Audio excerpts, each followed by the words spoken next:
नमस्कार फ्रेंड्स, आज हम क्लास 10th का ओर्स के बारे में पढ़ने जा रहे हैं। जैसे कि आपको पता है कि मेटलर्जी पढ़ने से पहले हमको ये पता होना चाहिए कि ओर्स क्या होता है। और मैंने आपको मेटल और नॉन मेटल के बारे में बताया है।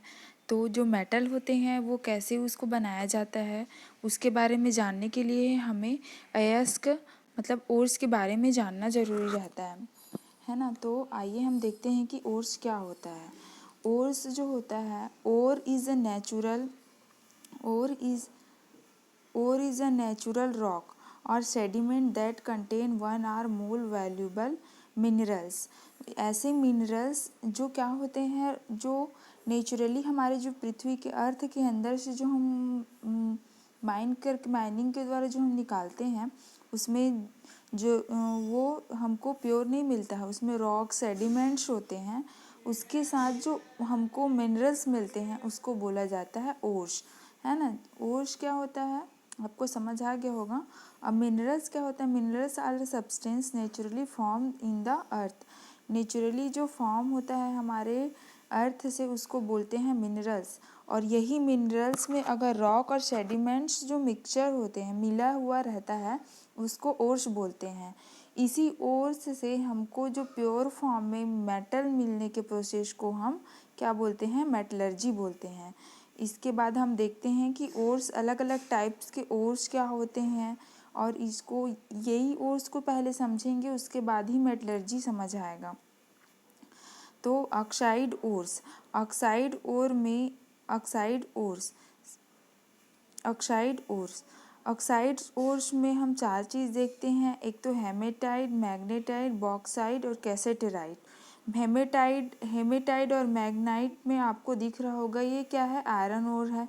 Fe2O3 और Fe3O4। Fe2O3 है, ये हेमेटाइट है।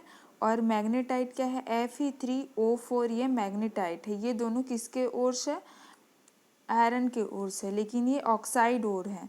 उसके अलावा बॉक्साइट और कैसेटराइट को देखते हैं। तो बॉक्साइट जो है एल्यूमिनियम का ऑक्साइड ओर है, एल्यूमिनियम का ऑक्साइड ओर है, एल्यूमिनियम ऑक्साइड। ये क्या होता है, बॉक्साइट का एल्यूमिनियम O3 2H2O, ये क्या है, बॉक्साइड है। उसके बाद कैसेटराइन, टीन ऑक्साइड क्या है, टीन ऑक्साइड कैसेटराइन। ये टीन जो है वो किसके टीन के ओर्स होते हैं, कैसेटराइट। इसके अलावा हम जो सिंपल सा है वो देखते हैं सल्फेट ओर। सल्फेट ओर में जिप्सम, आपको प्लास्टर ऑफ पेरिस पता होगा। प्लास्टर ऑफ पेरिस जो है वो जिप्सम से बनाया जाता है। तो सबसे पहले जिप्सम देखते हैं हम। तो जिप्सम जो है वो कैल्शियम सल्फेट प्लस वाटर, इतना सब मिल के क्या बनाते हैं, जिप्सम। इसी में अगर हाफ H2O कर दे तो क्या बन जाता है, प्लास्टर ऑफ पेरिस। ये जिप्सम किसका ओर है, सल्फेट का। उसके बाद देखते हैं सल्फाइड ओर। सल्फाइड ओर में आयरन पैराइट है और कॉपर पैराइट है।